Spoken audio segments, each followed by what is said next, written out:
Yo, what's good? You spare in the building. Thank you for tuning in to another episode of Kueen Talk. Please make sure to subscribe to the YouTube channel, like, comment, all that good thing. We are so close to hitting 100, like only like 8 away, so tell your friends. Today you can see we're a little different. We got the remote going, our very first guest, Jamarious Wicker. Thank you for joining me, Jamarious. Thanks I for appreciate having it. me. Yeah, let me give you a clap. Look, watch this, watch this. Oh,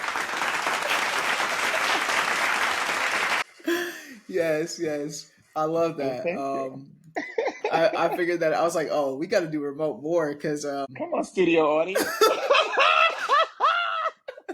the exactly. Whitney Yes, yes. How you doing? But yeah, so you're my first guest on remote. So thank you for joining me. Based in LA right now, right? You're in LA. Yes, I'm in LA. I've been here for 8 years now. It feels crazy to say that now, but yeah, I'm in LA. I feel like it's home now. I have been calling it home for at least 7 years, so it feels like home now. It feels amazing. Yeah, I feel like you after you hit that five year mark, it's like yeah, and I didn't even make it 2 years. I feel like LA's like a come and go style place a lot of the time. So like you stayed, you doing the dang thing.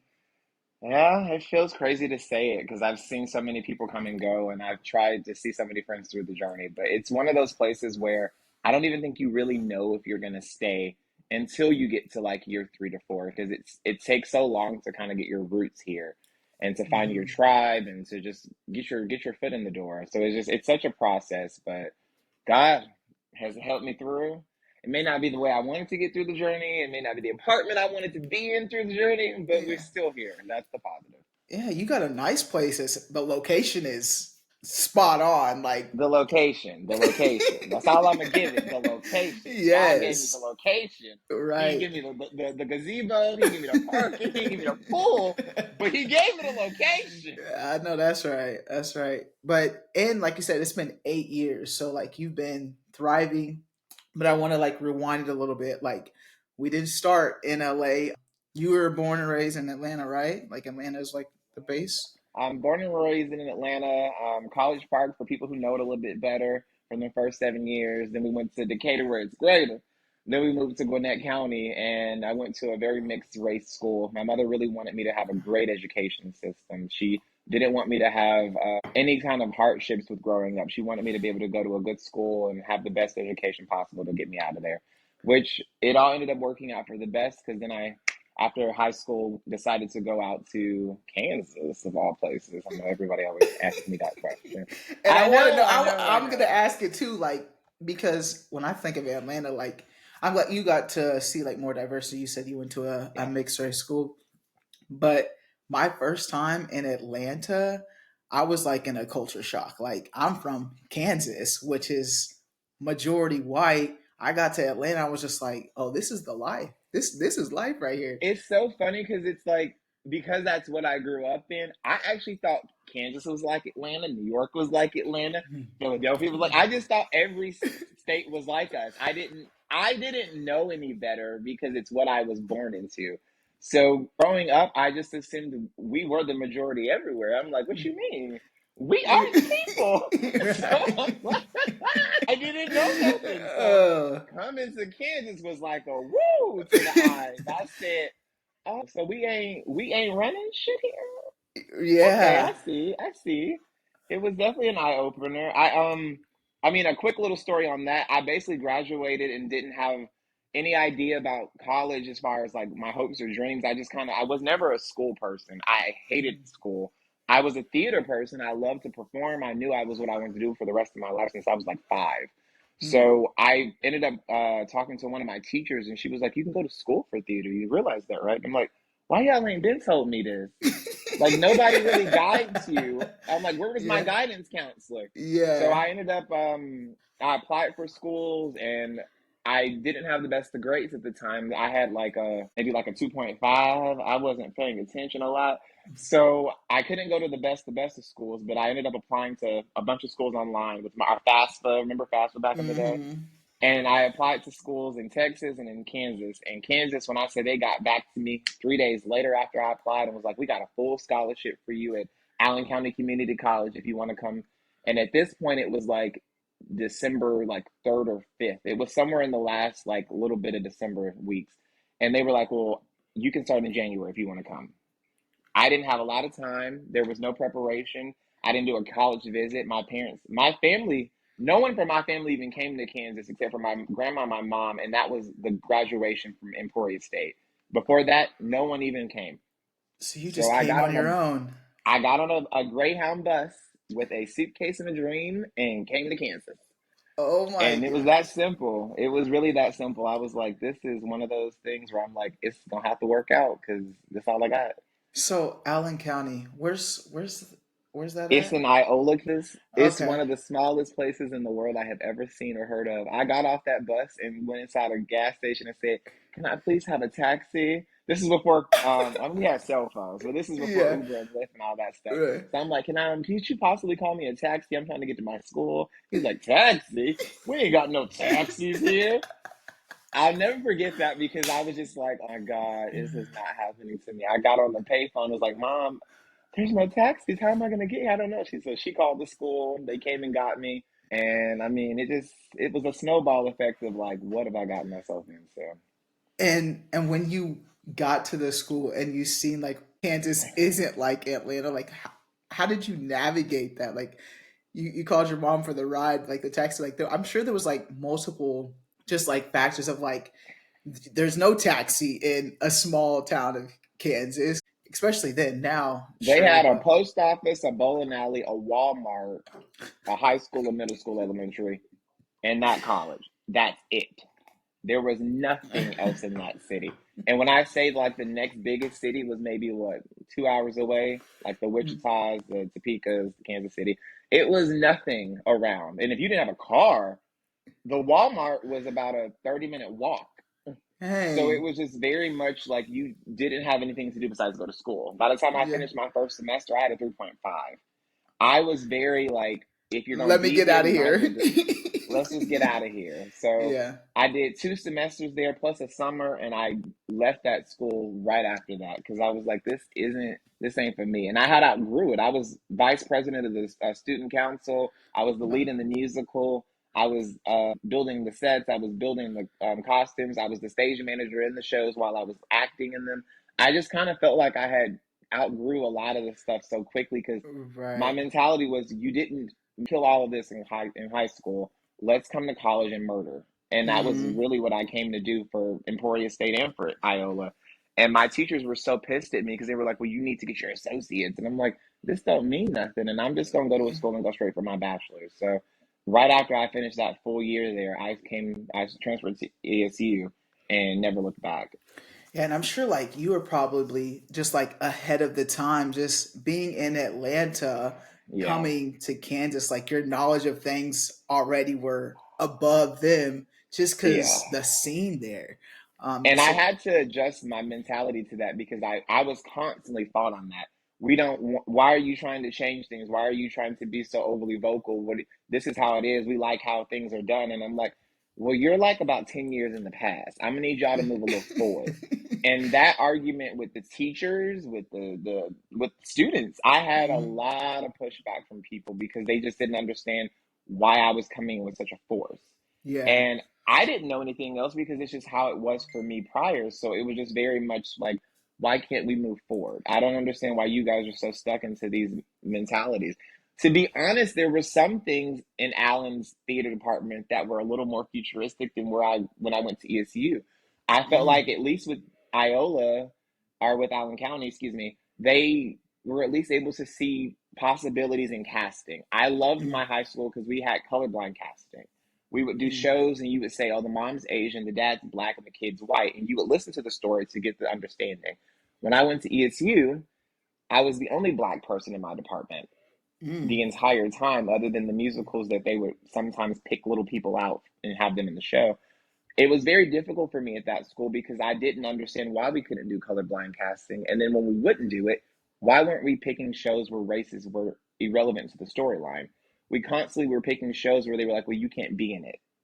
Oh, well, we Mm, can't cast you in this. Oh, well, this doesn't work for you.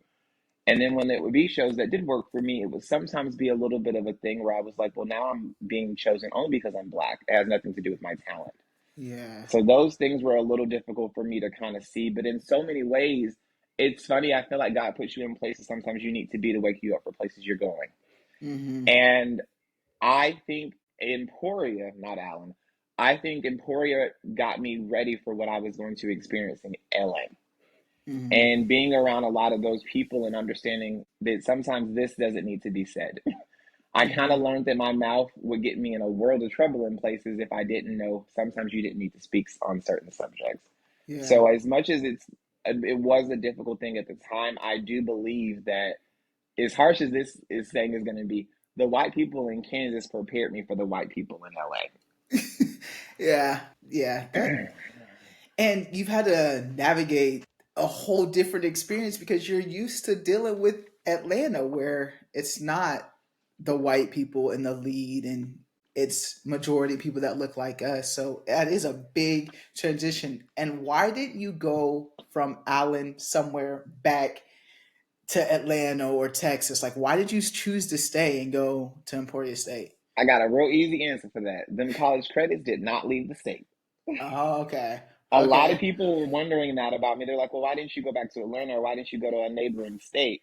So Mm-hmm. that was the very first thing. By the end of the first semester at Allen County, I looked into that. I Mm-hmm. called, I researched.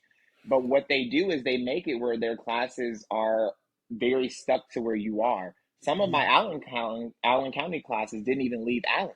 Mm-hmm. And I kind of was very smart on that when I came into the school. I was like, okay, well, let me not take classes like that are just for your school. If I was Mm-hmm. taking college algebra or biology, I'm like, does this biology class transfer to any other state? Does this go to any Yeah. other school? Because they would want you to take classes to prepare you for things like there were classes on taxes and other things that you may need in the real world. But I was like, well, these aren't classes that matter for a degree. They're just almost just Right. helpful things, which would slow you down, would cost more money. And I was Mm-hmm. one of those people where I woke up to that very quickly. I realized really, really fast that this was not something that I needed to let someone guide me through. There were people who were trying to keep you here for 5 and 60 years. There were people who were going to Allen County who I was going to classes with, and I'm like, well, how long have you been here? And they'd be like, well, I've been here for 3 to 5 years. And I'm like, this is a 2 year school. What you doing, Right. girl? Yeah. And I kind of woke up to that and was like, this, don't let these people guide you. They're trying to get their money and keep people here Mm. for longevity. So I kind of woke up out of that and just kind of just guided myself through all my classes and all my paths and had my paperwork to this class is only taught in the spring. Okay, so take this. I just kind of had to really do it myself because it just was, there was Mm-hmm. no guidance counselor that I felt was really at the helm for me that I really could trust through the entire process of it. Yeah, that's good that you took that initiative on your own because like the advisors, I had my own experience with that. Like they are not good advisors. Like they steer you in the wrong direction just to get the money. Like their focus is on getting the money. Let's enroll them in many classes. So you do have to educate yourself on is this going to transfer or whatnot. And Exactly. it did. It led you to Emporia State, which is where I initially met you. Just and I don't like it was just in passing. You said you're not that good at grades and stuff like that. Ironically, we met because we both needed to pass that damn test because our ACT scores or something. So we had to do that English thing to go get study and then retake the test. So that's where I initially met you. It was very short. I just remember your personality. So when later on, I don't know how we reconnected. Fortnite. I think it was Fortnite because Shaq, we were playing the game and I was like, oh, this is Jamarious. I was like, I know this person from somewhere. And then it just clicked. That's where I ran into you from. We've been rocking since the Fortnite days. And Yes. when I moved to LA, I appreciate you. You showed me what I needed to see. Like, how was that like for you? Like, because you showed me, so I didn't have to do it on my own. But when you moved, you made that transition from ESU to LA. What was that transition like for you? So after I graduated, I did a gap year before going to Kansas, and then I did a gap year before coming to LA. Okay. I worked 2 jobs, 80 hours a week at Hopkins Manufacturing and a plant. I did 6 a.m. to 3 p.m., rode a bike home, got inside, ate a quick meal, got back on my bike with my clothes in my backpack, rode 3 miles to Applebee's, and then did Applebee's from 4 o'clock into 1 in the morning. Came home, went back to sleep, woke up, and did it again. Talk Every about a day hustle. for 8 months, I did that. I saved $8,000, and then I bought a ticket 3 months before it was over, and moved to LA August 2nd of 2015. And when I say this shit is, it's steps. And I came here. I got this same apartment I'm sitting in right now. I got it on online. I typed in Los Angeles apartments under $1,000 in LA, and I found this place. And I didn't do a search. I didn't do a walkthrough. I never had been to. I've been to LA before, but never since I was like 15, 16. And I was like, I'm gonna have to find me a place I can afford. I don't want to go through this 8 grand in 3 months or something. I just want to be able to be safe, secure, and know I can afford this by myself, no one else's help. So I ended up finding this place, and I just moved here on a hope and a limb of everything working out. But as you said, I didn't know a soul. I didn't have anything. I didn't have a car. I didn't even get my first car in LA until about 4 years later. Oh I just wow. really, yeah, like I just really was like, you're gonna have to figure this out by yourself and just kind of maneuver through this. I luckily had someone who, she's from LA, my mom, one of my mom's friends, who kind of helped me the first few months to just kind of getting my feet in understanding like the city. But she Mm-hmm. had her own life and had her own stuff, so she really was my guide the first month of it all. I got my first job a week into living here, working at Yard House as a host, and I Mm-hmm. kind of stayed there for about 8 months. And I realized I was like, you didn't move here to do this. You didn't move here to be a host. You didn't move here to not audition. You didn't move here to just be stuck in this cycle. And I realized that very, very quick into my first year. And I made friends with someone who he was working as a personal assistant, and he was doing set dressing and some other stuff. He got me my first job as a production designer. And when I Mm. worked with him on that music video, I realized I was like, well, we're gonna have to figure out something else because I can't stay here. And I got my first job as a, or second job as a production designer on a indie film, and I want to say about $3,000 for that job, and I was like, you got 3 more months of rent. Quit this job at Yard House. I quit my job, no questions, no backup plan, and I've never worked a 9 to 5 since that year. I took a jump and a leap, and I told myself, if you're meant to be here, we're gonna have to figure this out. And I figured it out, and it worked out. I got my first job as a PA on Jay Leno's Garage, and that snowballed into some stuff years later. And I just kind of just had to keep dreaming, keep jumping, and keep guessing at it. It was just one of those things where it just kind of it did work out. I mean, that was the first COVID and the strike, but it Yeah. did work out. The blessings just kind of snowballed in. So I'm curious. So like the first plug was you met somebody, so they gave you the designer gig. The second time, how did you get the designer gig the next time? So there was this one website that I had been signed up for called Mandy.com. It's become something else since then. But pretty much they post jobs that they're looking for in the entertainment industry. Mm. I saw that job. I had put together a resume of stuff from all my theater experience and set dressing and designing and stage managing. And they saw my resume and was like, well, you have a bunch of theater experience. I don't know how that translates to television or film, but we think you could handle this job. I did an in-person interview with them and told them everything about myself. They believed in me and they gave me a shot. It truly was one of those.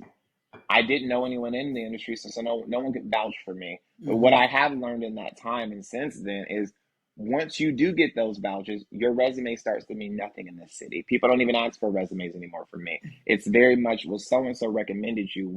He like him, we like him, so we like you. And I Okay. kind of was able to bounce from one thing to another because of that. But it's very much been a slow grind. That first year was like, I call it planting seeds. I was Mm-hmm. planting seeds in so many different places, working on this job, working on that job. I worked on this soap opera, this Spanish soap opera. It wasn't even in English. I used to get on a bus from my house all the way to Samar. And it was a 45-minute bus ride. I would have to get on it like say 5 in the morning to get there by 6 or 7. And I would get on that bus every other day because I would work it for $50 a day just to get my Damn. foot in the door. I Yeah. would go out there to work on this Spanish soap opera. It was in a house with this guy, and he would have like maybe 6 or 7 actors a day come out there, and I was the stage manager, I was the boom operator, I was the costume designer, and I also was in charge of set dressing and getting all the sets ready in the house. And we would do Wow. maybe 6 scenes a day, and it was a Spanish soap opera for their country, but I would help with all the different stuff and having not a clue of what was being talked about. But it was just get your foot in the door work. And one day, Yes. yeah, one day he was like, "Oh, we don't need you anymore," and he got rid of me. And then that snowballed into, well, what are we gonna do to get this next ball rolling? And I just kind of kept going from a job to job, and I got a job in this scenic spot where they do music videos and sets for like performances all over LA.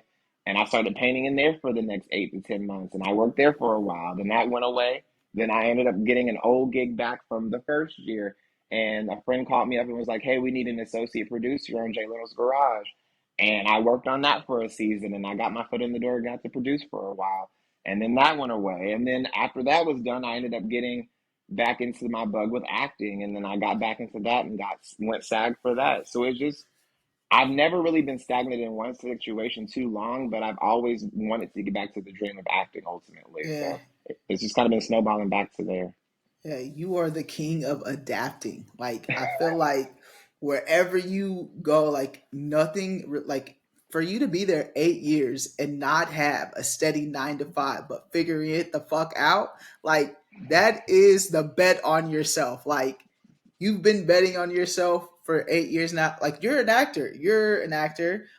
You're out here on a few things like the one with Kevin Hart and the Yeah, me Mark time, me time. Wahlberger. Like what's that movie called again? It's called me time. Me Time. Yeah. Yeah. That you're getting out here. People are I'm over here seeing you screenshotting and sending you the video. Like, it's really dope to see like you grinding and knowing that it's all on you and you haven't stopped. And hopefully like people see this and realize you just have to grind. Like if you really want it, you have to grind. And you've been doing theater, you said, since you were 5, right? I've Like you been noon. doing some form of theater since then. Yeah, I've been doing some stuff for a while, but I didn't really pursue like the higher level of like TV and film until I got here. Right. But you moved Yeah, to LA knowing that that's what you wanted to do. I've known I've wanted to do this since I was 5. Yeah. Yeah, yeah. Um, I've always had the dream of some form of performing on TV and film. I've always wanted to go back to do my theater roots and go to like Broadway and stuff, but I always knew that to me, this is what I wanted to make it in first. To mhm. me, I feel like I always wanted to build my name to be able to go back to theater and to be able to get those roles that I kind of always dreamed on and be able to have a little bit of an easier path to getting them. Mhm. So that's always been kind of the goal here.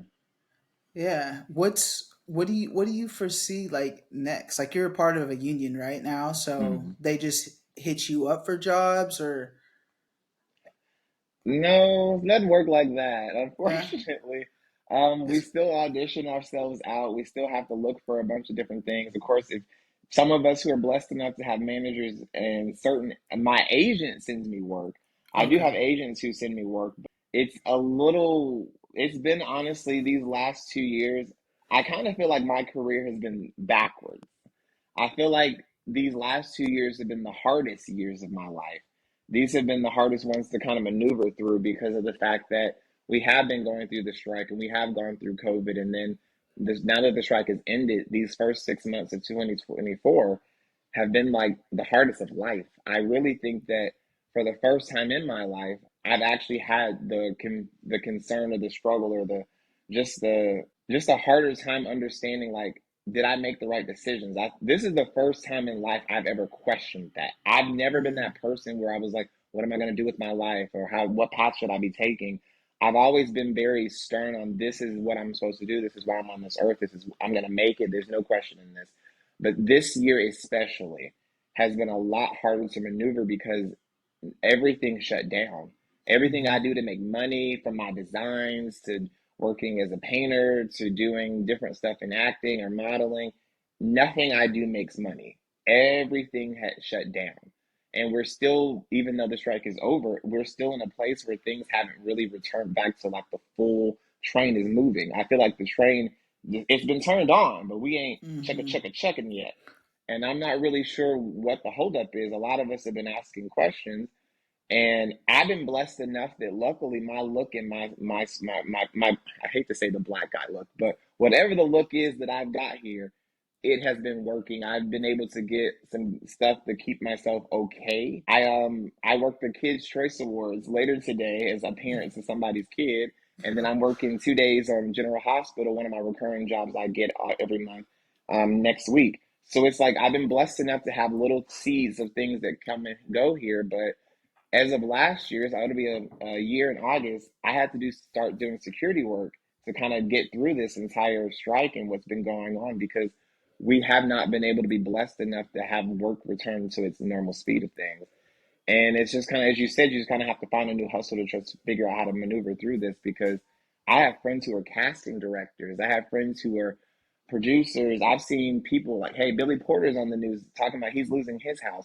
This is hitting people on all levels of what this is. It's not a, you have this level of fame, you're okay. There are people, one of my games I play on my phone, there's people like Chad Michael Murray who are doing ads for this game. People who are usually on shows for 6 and 7 seasons, they're struggling through this. The industry is going through a transition right now that has really been messing us all up. And everybody's been trying to figure out how we're going to get through this, but it just isn't feeling as easy as it should. So we're just all trying to, just make it work. Yeah, adapting like you've been doing though, Jamarious. Like I know you said like you're questioning yourself, but you've been doing it. Continue to grind. Like Yeah, you've come so far. Just look how far you have come. Like I know. if you stop, that's as far as you're gonna get. Like No, no, no. I will say because I've had people question that for me, and they're like, "Well, have you thought about quitting, or what's your other idea?" I'm like, to be honest, I feel like I'm another 10 years from that. I don't even see that in any kind of the future right now. I don't see yeah. myself stopping. I just have the question of, is there something else I could be doing in this? Like I've questioned maybe a second degree, going back and getting like some kind of trade, having like some kind of backup income as another thing to make money. That's the only kind of change in this that I'm kind of questioning. Like, I see my other friends who went to school for different degrees and they're on vacations during these holidays, or they're going and they're moving here, or they're traveling there. I've had those kind of moments where I'm like, I've never been envious of anything anyone else has had because what's for me is for me. But it's made me question: have I chosen something that I could have had a better situation in these moments now? And Hmm. that's the only time I've had second guessing in that. But I've never thought about quitting. I've been too happy through Good. this journey Good. and I love what I do. And I can't see myself sitting in a cubicle anywhere. Yeah. Good. Good. That's I needed to hear that from you, Jamarious. Like, because like I said, you come too far. You come Yeah. too far. But I wanted to take it back a little bit. You mentioned like having this figure, this body of the you said the black male figure, and it gets you the gigs and whatnot. Now, what does that? So when I see you on a regular day to day basis, like it's like you're a very lax person. It's not. I don't know. Your demeanor is different than the average person. I feel like you're vibrant, like your energy. Do you feel like that is what gets you these roles and what gets you these gigs?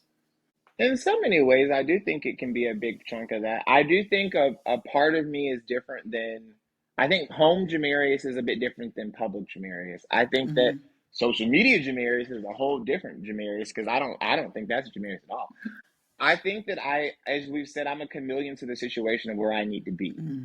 I Hmm. think that I'm also finding new versions of myself as my body has become different from high school Jamarious to college.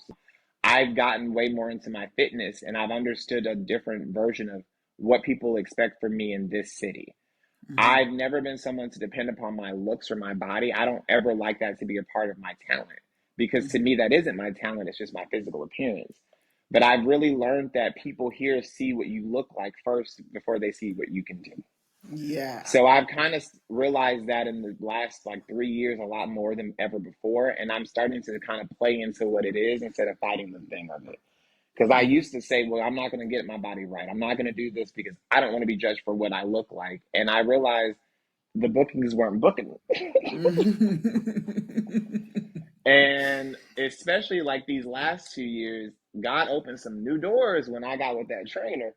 And I Hmm. was able to stand in for one of my musical idols, Seal. I got to stand in for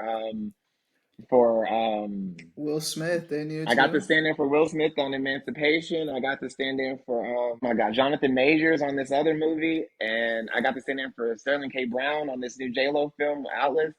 And I just have been able to see like when the weight is on me, when the body is bodying, a lot of doors open, and I'm like, so I'm only like a crack away from the door just flying open. I'm at the door knocking, and y'all just ain't opened the door for me.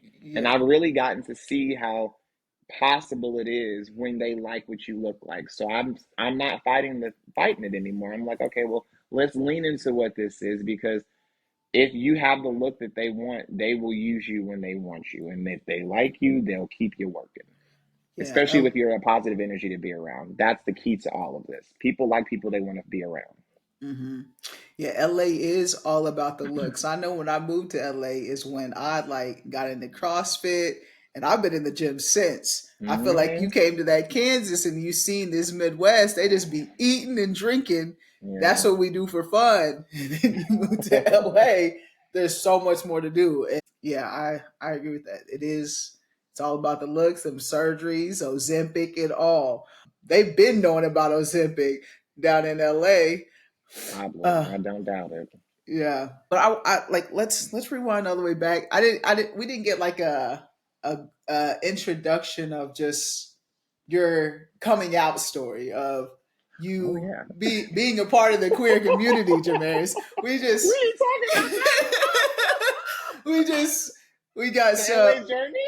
yes, yes. But I love it. Like I feel like That's funny. people watching this are going to be inspired by you though. Like you went from Atlanta to Kansas to LA and you've been there 8 years.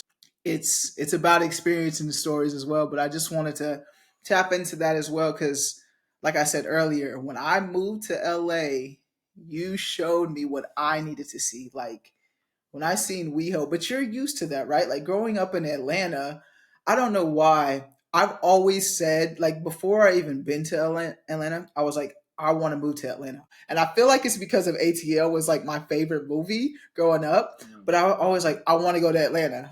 I was a skater, like I was always at the skating rink. And so when I Yeah. seen that, I was like, that's the vibe. Like I need to go there. But I I think had that was never probably the most accurate piece of that movie. Them skating rings, when I say we used to go at least twice a week and we would go from open to closed, that yeah. was accurate to that movie. Well, that's and I haven't experienced it. I need to go to the skate rink in Atlanta. I need to put that on my bucket list. But what was that like for you growing up in Atlanta? And when I went there, I seen gays that I didn't even know were gay. Like, let me explain that, right?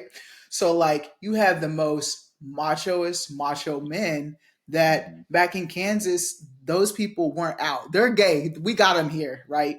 They're just not out. But in Atlanta, I'm seeing like the gangsters, thugs, like people in the gay club, and they're a part of the community, and so it just was like an eye opener. When I went back to Kansas, I was like, y'all all gay. Y'all all gay. You're just hiding it.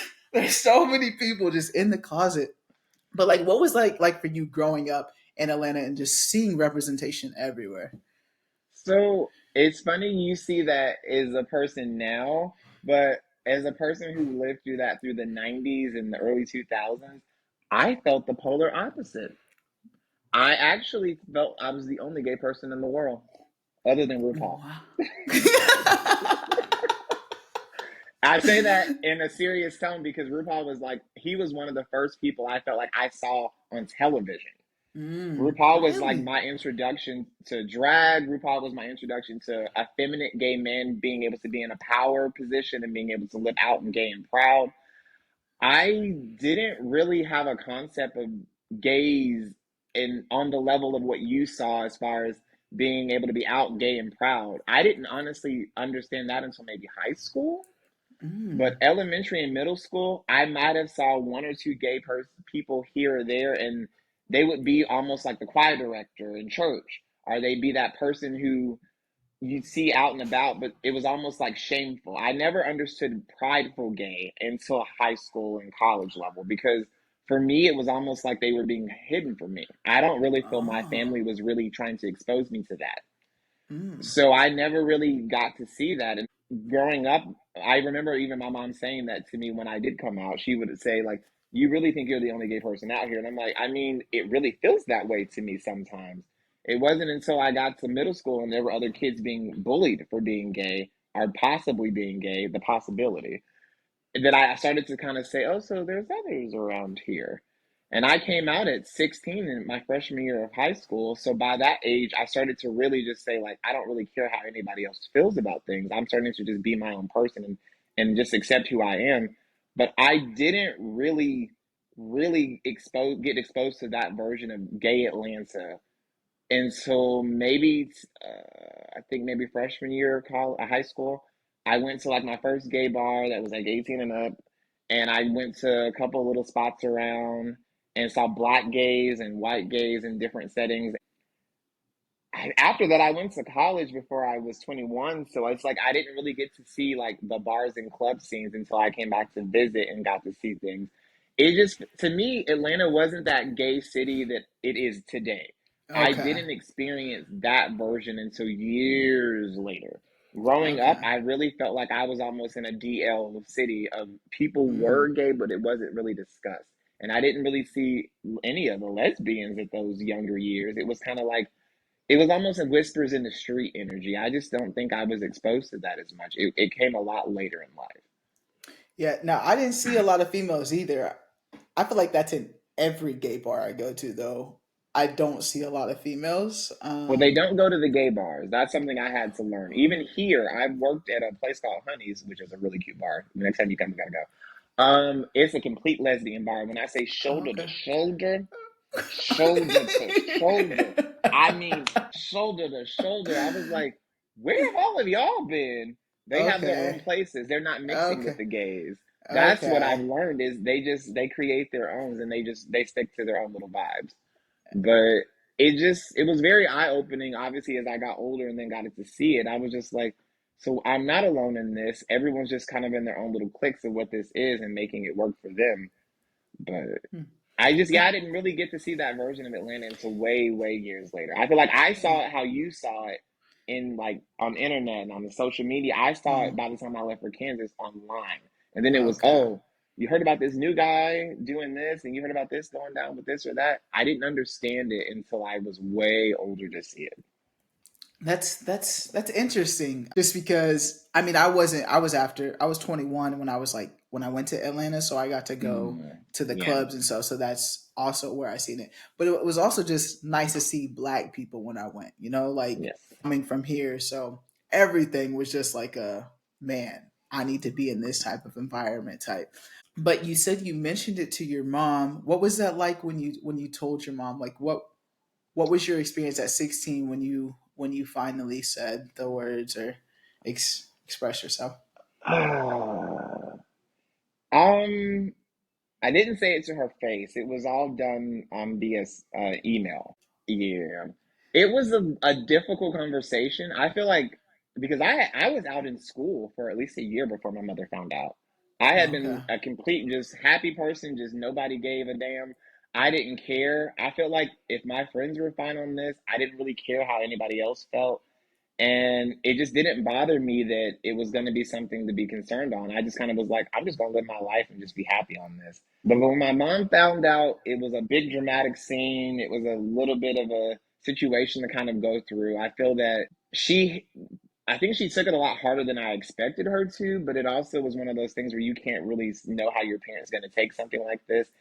I didn't care how my dad felt on this subject at the time. I kind of was like, if my mom and grandma are going to be able to navigate through this, how you feel you're going to have to go get through it as well.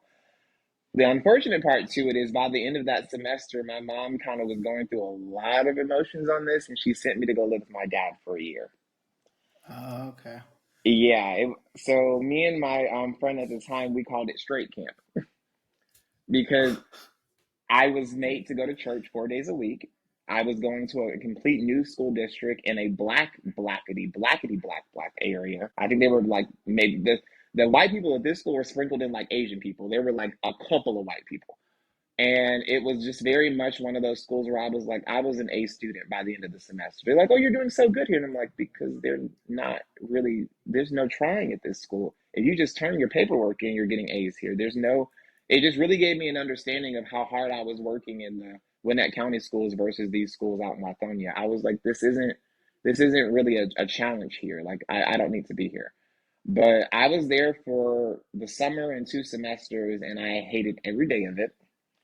There were gay people at that school too. They all found me to be attractive, so it wasn't like they took me out of the gay world. They just kind of switched Yeah. the world of it what I was in. But they felt the people in the wider school were making me gay. I was being taught to be gay. So in their head, moving Mm. me to this new school district was going to straighten me out in some kind of way. But pretty much I didn't talk to my mom for almost a year of that time, 2 semesters, and by the end of the second semester, she said I could come back home. So I came back and everyone was like, "Oh, we just thought you were missing. We didn't know where you went. We thought you was like in another class or something." I came back and my friends reconnected with everybody, finished at that same school I started at, and kind of made it work. But it was a very difficult thing because I feel like our relationship kind of shifted a lot during that time because it just wasn't the way I wanted it to go down, and I don't really feel that we reconnected properly through that because it wasn't something we ever truly discussed, right? And how I viewed it as happening, she doesn't think that that's what went down, and it was just kind of hard for me to accept that because of how she took it and said, "Well, this I didn't send you here for this reason." But I'm like, "Well, I've never lived with my father any other time, and the year that this came out is the year that you sent me to live with him. So how can I view this any other way?" Right. Do you, did she say she was like trying to make you a manly man? Like, did she give you an excuse as to why she did it, or? I don't remember the exact wording of it, but I felt like in some ways something along those lines was said of like, I don't know how to navigate this. And maybe you just need a man around to help you through this type of a situation. I know one of the most what moments that my father said to me, I'll never forget that. Is what he said to me one day, one night, was he just kind of was like, "I think that you're just going through a phase, Jamarious. That's all this is. This is just a phase. People go through phases like this all the time. I think you're just going through a phase right now." So everyone tried to tell me that this wasn't who I was. I was confused. You're too young to be picking this. You don't know what you're talking about. And I'm like, well, I've known this secret since I was 5. I've known this as young as I could. You told little Bobby in first grade he liked the girl, and you tried to tell him he knew what he was talking about. I knew when Right. I was that age that I liked the boy, but you don't want to believe that I know what I'm talking about. So it was very much so you're not making choices correctly. Someone's put this in your head and you're confused here. Yeah, it's so interesting. Like, first off, you brought up the point of just like how your family took you to a black school because they thought like the white people were making you gay. I feel like that's why I wanted to do this for people of color specifically, just because I do feel like that older generation feels like whether it's to be gay or mental health, like that doesn't obtain to us because we're people of color. And that's not the case. Like, our families have a more difficult time understanding it just because I don't know why. But, and then you also just said, well, Timmy knew you figured that he liked girls, but you don't think that I like boys at that age. And it's so true that at a young age, we push these kids into Mm-hmm. heterosexual relationships. But the moment we Mm-hmm. start expressing homosexual relationship, it's like, oh, we shouldn't be teaching these kids at this age. But it's like you're But you've teaching been them. pushing that on this age, and it's hilarious to me how we don't see that. And I'm like, but you don't give a child a choice in just them liking who they naturally feel some kind of energy to. You've been pushing this little Heather on Bobby all these years, and in so many ways that is supposed to be acceptable.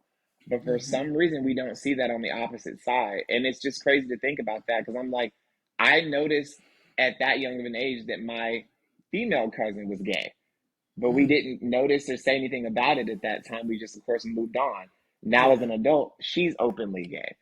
And Yeah. I realized my other cousin, who was a year younger than her, he was gay. He just came out to me a year and a half ago. It's just like you start to really realize it when you're in your age. You're like looking at your other siblings or cousins. My sister also, I just found out my sister's gay. I'm just like, you don't really realize these things when you're younger, but now you get older and you pay attention and you're like, I saw all of this back then, and if I, in my little 6 year old age, could see this, somebody else should have saw this then. But we Right, right. always talk about suppression because we don't want to talk about anything on that level. And I've also heard stories of different family members who've had gay experiences in their elder years. So you find out about all these different things, and you're just like, so basically, you're just mad at me because I chose to live my life and live in a truth that I'm okay being in. All of Mm-hmm. you have had gay experiences. You're just choosing to not act upon them to live in an everyday life of being gay. I don't understand how that's better than what I'm doing, but how you choose to live your life, I'm not here to judge. But that's the Yeah, difference from me to you is you're going to choose to have a moment and move on. Half of these people are divorced and single or not happy now. So I'm just like, well, was this choice better if you weren't going to be able to be happy in what you were doing? yeah. But church in my family has been a part of me my entire life. My Mm-hmm. entire diet side of the family is all they're all pastors. They've had multiple churches. They have a church right now. And on my mom's side of the family, my grandmother's always been a pastor. So it's just been very much church driven. Everything's been very religious driven and it's very homosexuals are going to hell driven. It's always been put into my head. So everybody was just very, well, Jamarious, you can't do this. You realize you're going to hell if you do this. It was just always being drilled in and drilled out. So I kind of, from the beginning, realized this was a secret you needed to sit on.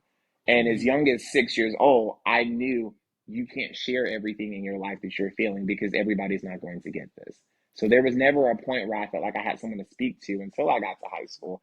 Because at that young of an age, I realized these are secrets that you need to keep to yourself. Mm-hmm. And you mentioned faith. So how has your faith? How has that affected you in your journey of coming out, your relationship with God during your your coming out journey? It's weird because I feel like for me, I think somewhere in between, I guess maybe it was in high school, I kind of took a different approach with faith. I just kind of stopped being an organized religion person. I think that I'm not the person who believes that I need to go to church to believe in anything higher than myself. I have a personal belief with God or Jesus or whatever you choose to believe with myself. I don't need other people to believe in something and I don't need other people to fellowship. I have my own beliefs and thoughts that I have alone. I don't really like to bring church into it just because I've seen how people abuse churches with offerings and tithes and all of this money that's being offered to people. And I've seen just how it's going down and what churches are doing with a lot of this that I don't like a lot of that part. So I kind of removed myself from those sections of church. But every blue moon when I go back to Atlanta, I love to go to church just for the choir and to just to hear the word of the day. And I just make it a smaller part of my life. I'm just not someone who does everyday churching like I used to. I just Mm-hmm. make it more of a thing just for me and my personal belief. But I Yeah. always have had a connection to feeling something is guiding me, something is leading me into a better direction. And I choose to live my life as an everyday Christian, as a person who believes do unto others and just live a golden rule lifestyle. I just never have felt like the man written Bible has been something that I choose to follow too closely. Mm-hmm. Yeah. Yeah, I've talked on here in the past just about that. I just feel like in the gay community, the queer community specifically, it is like just finding that own relationship just because of the things that are said by people that do attend church. Not all people, um, but yeah, it does. It just you make it makes they make you seem like you want to hate yourself for being who you are. So Yes. it's And I've very watched hard. so many pray the gay away things where people have had that. Because that's honestly what the going to live with my dad felt like. I felt like they were literally Yeah. trying to pray the gay away of me. And I think that there's so many churches that kind of give that thought. And you've seen time and time again on all these documentaries and things where that has not worked. You Hmm. can't do it. It's really no thing in it. And so many people will go and marry a man or marry a woman and then go through all these decades of this and it's just not working. And And I then just come hate out this. years later. Exactly.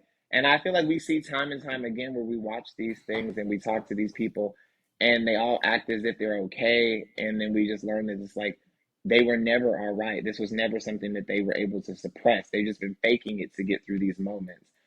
And I just never really saw that in my future. I never really wanted to be that person who was going to marry somebody and just be faking a situation to get by. I didn't see that for me. Yeah.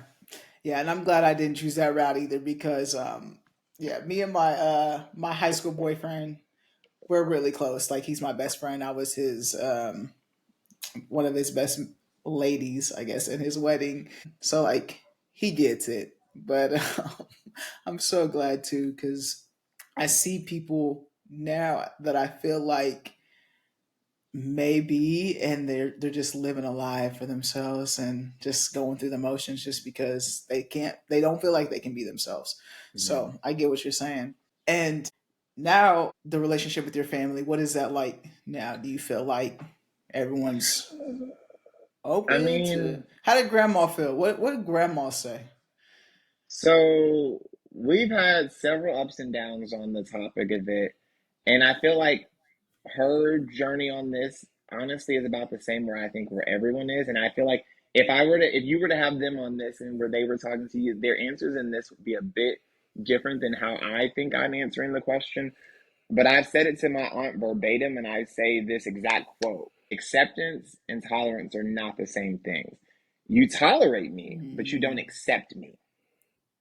And that to me isn't the same. And I don't really care or I don't give a crap about being tolerated. If you're yeah. not going to give me the acceptance, the rest of this is just for the birds. I don't really care on that subject. And I feel like my grandmother, especially, was on that same kind of route. And there was some times during my years of living in LA where I didn't speak to her for a year at a time because she kind of was very vocal on some things or some thoughts that she had. And I'm like, well, if that's how you feel, you can just get out of my life. And I kind of feel that way to everyone in my family. I've done a bit of a distance from a lot of people. I'm like, I've been gone since 2010. Y'all are basically at this point FaceTime and social media family that I see occasionally for Christmas. I don't mean any shade on how it comes across, but I don't need you in my life if this is the version of you I have to have. Because you're not Mm, accepting fully, I don't really want this version of this. When I come around for holidays or come around when I choose to come, it's very much it's a conversation on work. It's never how what's your dating like? Are you talking to anyone? Are you in any kind of new relationship that you want to tell us about? I've never in my life had to ask that. To this day, they've never asked that question of me. So mhm. it's just very one sided. When you talk to other family members and my other cousins, you ask them about who they're talking to. So you've just never been someone to open up a part of who I am and want to be deeper into that. And that to me is the part that I'm just kind of like, I don't really feel like there's much in them that's growing. But I something that know. you mentioned there was just like acceptance versus tolerance. And that Yeah. line right there, that's a shirt right there. I like. Now, when I tell you, I've Mhm. said that exact quote to my aunt. Like, I was just like, I really don't think you guys understand the difference and the family of that complete difference for me because they really do tolerate me, but the difference of tolerating and acceptance, I don't think to Yeah. this day we've gotten to that place. And one of my cousins, Jewel Wicker, you can check her out. She said that to me. She's like, Jamarious, this has been like 15 years since you've come out. Like, I don't understand what more we need to do. Like, they should be past the place of this. There should be a new version of this that we should be able to move to and get past. Like, I just, why do I feel like they just acting like you just came out like a week ago or something? I'm like, I mean, I can't make it make sense for you, Joel. Hmm. I can only tell you where they are. And the fact that I feel like I've been authentically who I've Hmm. been this entire time, there's no change in anything. I'm just like, I can't make sense of it. It's just this is just where we are. And a lot of it, of course, they try to bring in religion to half the conversation of, well, God feels this way. And I'm just like, well, how do we determine what sin is bigger than another? And what you guys just decide to believe is just your own version of what you've got. They don't really have anything that they ever throw in my face or try to use as backup. They have never even used a Bible verse to it. They just feel Hmm. that this is just how they feel on it. So I can't argue with it, but I just choose to be, I guess, a little Yeah. detached from them in ways Yeah, and I because it's mean, just how you they not feel on it. living there makes it a lot easier too. Just you're A lot easier. literally so many miles away, so and you're fulfilling your own passion and being in LA where it is accepting. It's easy to just be like, look, I'm living my life. I'm over here like in an accepting place. Like so I like how you're navigating and figuring it out on your own. And I feel like that's partially why maybe you've had to do that is just because like you're keeping your distance from them. So like you've had to figure this out on your own because you don't want to go back to tolerance. It has been its own blessing in disguise, and I've thought about that several times because I think about other people who've been through this journey, like Chandler, who have come here and they're immediately homesick. They're immediately in desire of being around their family and those friends that they've known their whole lives. And I haven't had that feeling since I Hmm. got on the Greyhound from Atlanta. I feel that I turned something off when I left for Kansas, and I said, "This journey is about you now, and it's about how you're going to navigate through it, and you can't ask for other Hmm. people to be on this journey with you." My grandmother, as soon as I was young enough to realize I did want to do this LA thing, and I told her that I was going to want this, she was like, "This is going to be a very like lonely thing for you. You're going to be going after something that you can't have everybody on the road with you, and it's going to feel very isolating at times." And I feel like in so many ways the isolation feels more on the being gay than it does the being on the journey alone as an actor because I've had to really try to Hmm. do this without a lot of support. And I look at so many friends in my life who have their family who give them money to take classes or do this or do that. And I'm just like, I don't have that. I've never had a family member say, "Hey, can we help you with rent this month so you can take a different this or so you can have this money for this class?" I don't know that journey in this. It's been very much everything I have in my life, I've bought, I've earned, I've Hmm. saved for, I've sacrificed. So it's such a different thing to have family support in something that you do. And I really have always dreamed and wished on it. I've cried a many a nights on it, but I've understood that it just may never come. It just may never happen. And I think I had to really get that with my parents because I really wanted my parents to be a different parents and be such a different piece of support for me that I kind of, especially these last 2 years, I had to really come to an understanding and acceptance of you may never get the Hmm. parents that you dreamed about. They may never be those people that you wanted them to be. And I kind of had to therapy myself through that because I really wanted them to be those parents that you see in the movies that are going to be your ride or die people. But my parents were 16 when they got pregnant with me. So I just kind of had to realize that some parts of them that I may want may never actually come to Yeah. fruition. I may never get those people. And I had to grow up and kind of realize Hmm. that about Now myself you and about have you them. said like your sister is she experiencing the same thing? Like, is your cousins do they experience the same thing with your family? I can't speak on them 100% because Hmm. I haven't been in their lives to know the details on that. I will say it's for my sister and for China, the girls, I don't think it is the same. I really do feel, at least as a person looking in on what their situation is, I feel like they're way more welcoming to women being gay in any family in the world than I feel like they are to men. I feel that my mother even said it to me. I remember me and her, my stepdad in the kitchen one day where it was almost being said in an underlying tone of, I would much rather a girl be gay than a guy be gay.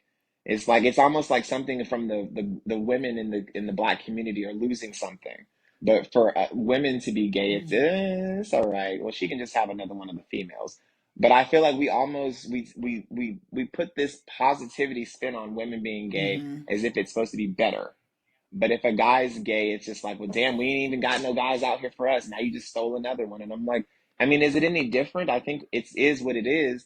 We just are Yeah. choosing to put a different label to it. And for some reason, we like to believe that more people are turning gay. And I'm like, are they turning gay or were they gay all this time and we're just living the life Right, that you hope right. that they would take on? And you brought up a good point because I do feel like it is easier to be a lesbian or be a woman that's a part of the queer community than it is for a man to be a part of the community.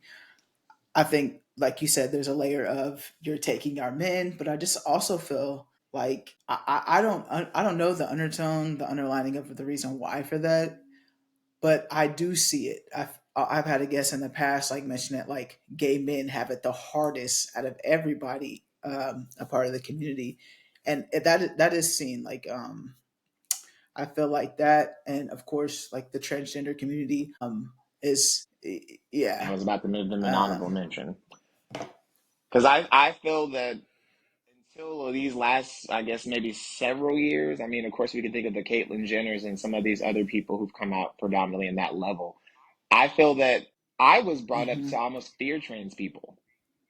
It was almost one of those things where they're worse than the gays. They're worse than the lesbians. They're worse than the bisexuals. The Hmm. trans people are the freaks.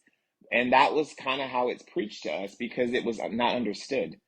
And I feel up until I don't even know what year I would even put it to. I can't really pinpoint it, but I can pinpoint having my first few experiences with someone who was trans, and that's when I worked for Angelica Ross.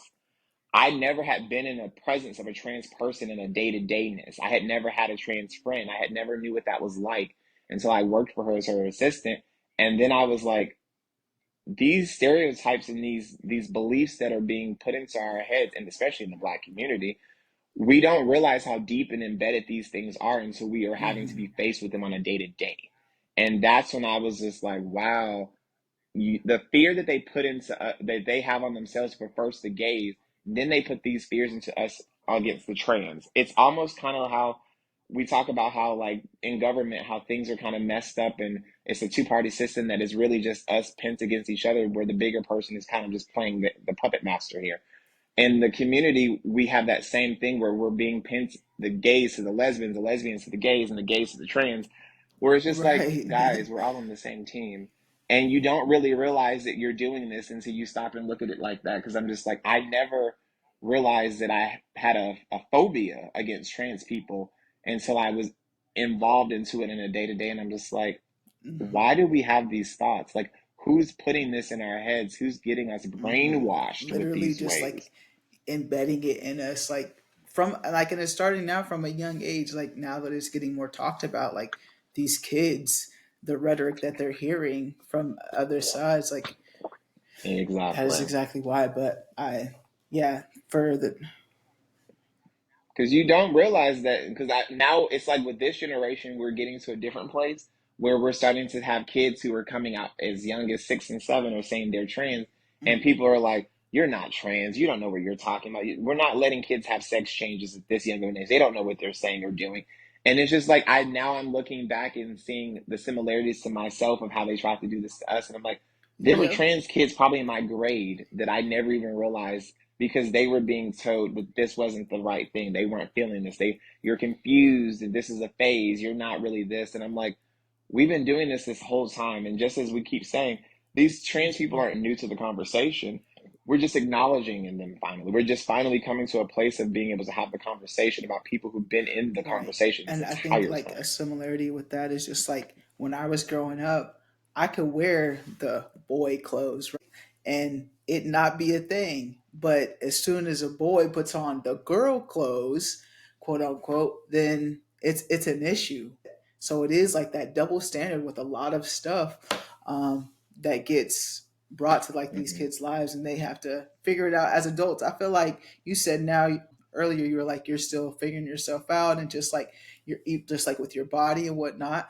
I just feel like I'm doing that too, just like with my femininity, like being very comfortable with that because I was always told, or this stud figure that you like you're a certain way. But yeah, I mean I have some of those tendencies, but I'm also just like I'm feminine. Like I can be like, I'm not a girly girl, right? But I'm still just like trying to navigate that and figure it out for myself, other than what society has just like tried to tell me for years on what this certain type of gay person's supposed to fit like. So